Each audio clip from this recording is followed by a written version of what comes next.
Hey everyone, welcome back to our channel.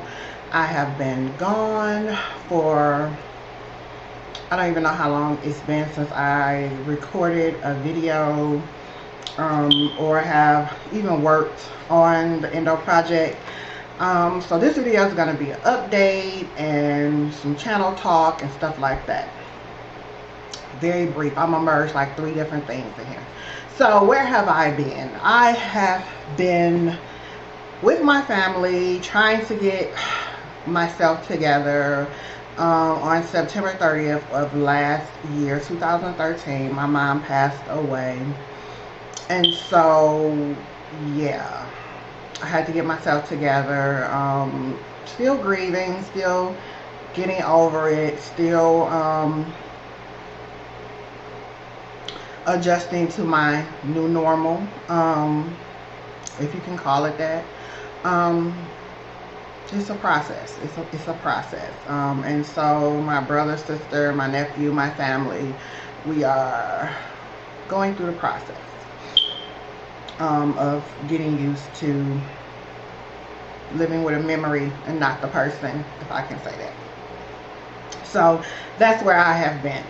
But I am back now. We are back now. Endo Divas are back. I am ready to work. I am ready to continue to work to raise awareness, to get us adequate care. Today is Super Bowl Sunday, which is why you see my makeup. That's orange under there. I had a last minute idea. Whatever. Super Bowl Sunday.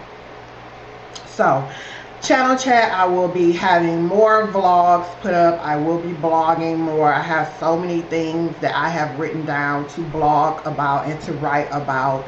Some other ideas and things that I've been thinking about to help raise awareness. So that is where my mind is now.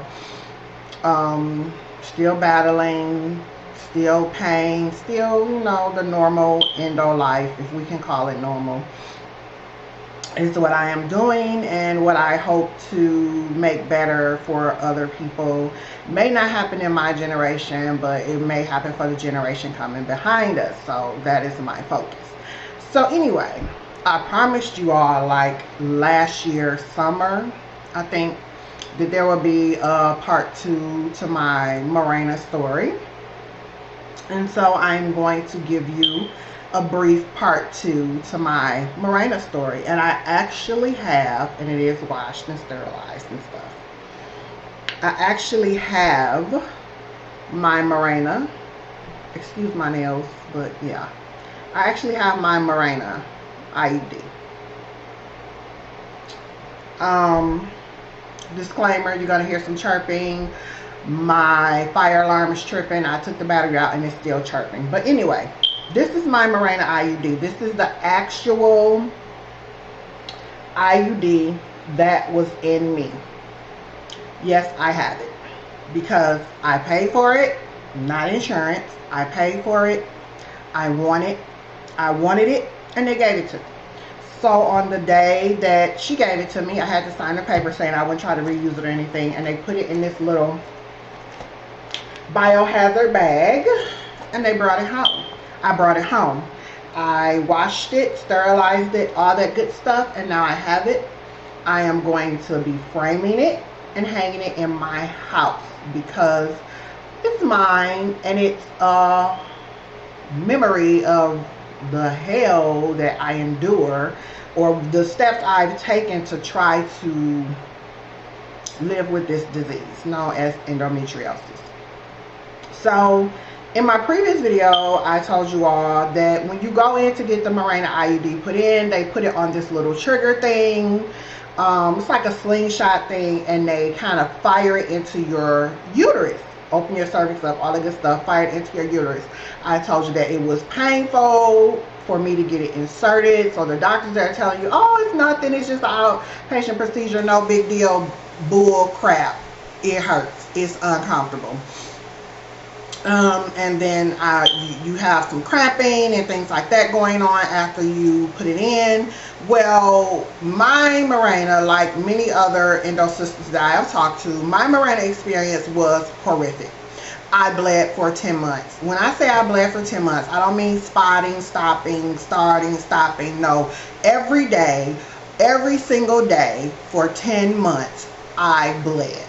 Not spotting, a flow every day for 10 months. I bled.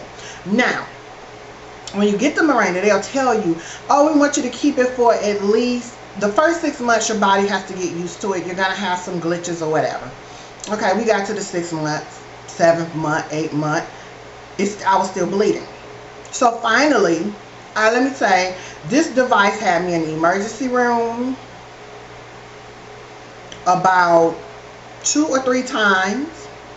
They looked for it, made sure it wasn't lodged somewhere it wasn't supposed to be or whatever. It was always in the spot where she put it. Back pain was horrific. Bleeding, consistent. Cramping every day because you're bleeding. What is the Endo Sisters' enemy? Bleeding. Bleeding. Some of us, like me, have pain every day. But when I'm bleeding, the pain is a million times worse. Like on an average day, I am at an 8 every day. When I'm bleeding, I'm at a 10 and beyond. Every month, just about, I'm in the emergency room because of endometriosis. So, imagine 10 months of that. Yeah. So finally, after 10 months, I went to my gyno and I told her, either you take it out or I'm going to figure out a way to take it out myself. I will not endure another day of bleeding and hurting because of this little device. Now, you see those little strings right there? They hang down, but they're kind of, see how it's curved? They're tucked behind your cervix. So I never felt the little strings, and Lord knows I tried to feel them because I was trying to pull this baby out. I never felt the strings. Every now and then, depending on how I would move or something like that, the ends of the strings right here, they would, you know, kind of stick me a little bit, but I could never get my hand on it. Never get my hand on it. During sex, the infrequent times that I had sex, never felt it. It never moved. Never had any issues with it. But who can have for real sex and you bleeding every day? Like, really? So this little contraption, in my opinion, is not for women with endometriosis. This was the most expensive mistake I have made on my endo journey. This and Lupron, epic fails. It's not for women with endometriosis. This is, in my opinion, now if it works for you, praise God. You don't have to live in the torture that we're living in. But most endo sisters that I have asked who have had this, they're like, that was the biggest mistake of my life. It almost killed me. Yeah, it's just that bad. It's just that bad. I would not encourage anybody who has endometriosis, chronic endometriosis, to get this.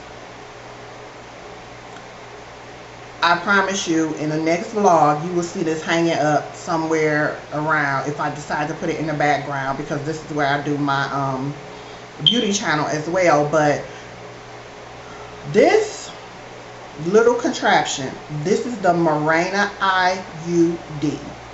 This thing cost me $3,000. I can literally say I paid to live in misery for 10 months. $3,000 to pay to be tortured. That is what this represented for me. I just don't understand why doctors would market this as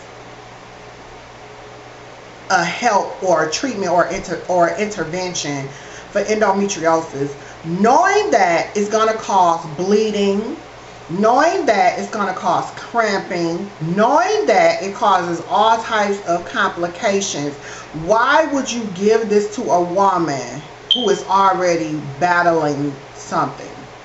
Why would you do it? Like, how do you insert this in somebody and then go home and lay down and go to sleep?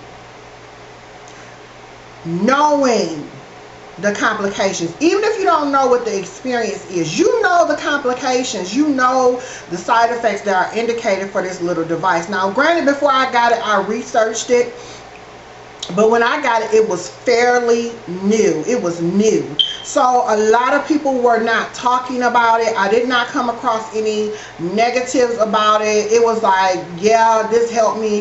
It didn't dawn on me to look to see if women with endometriosis have been implanted with this.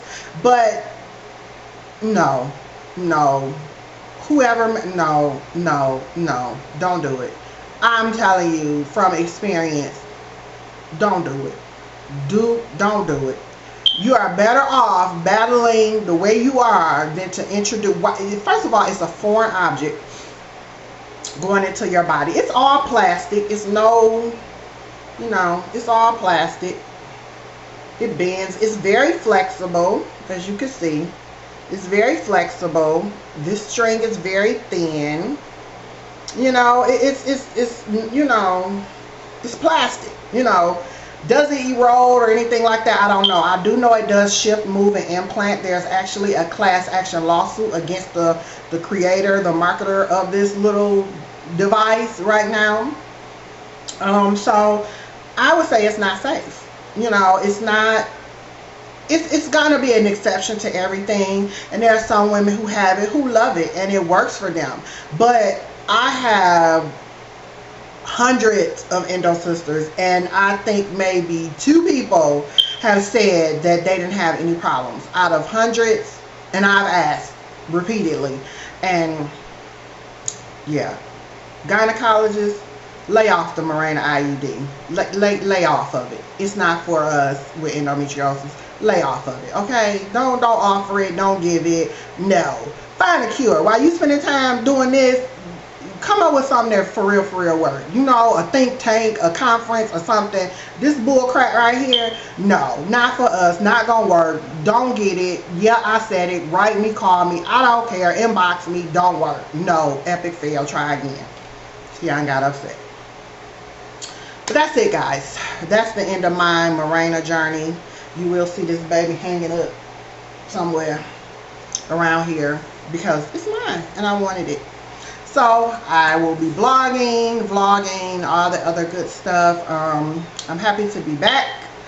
I cannot promise you that I'll be on every week uploading a video because I do live with chronic pain because of endometriosis. And so yeah, some days are better than others. Today was really a push for me to get up and put makeup on and try to look human, although I don't feel compelled to put makeup on for this channel because we're all in a battle, so.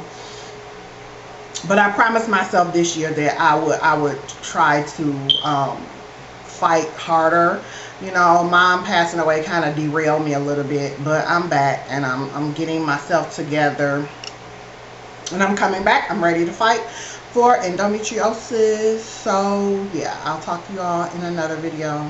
Stay away from the Mirena. Bye.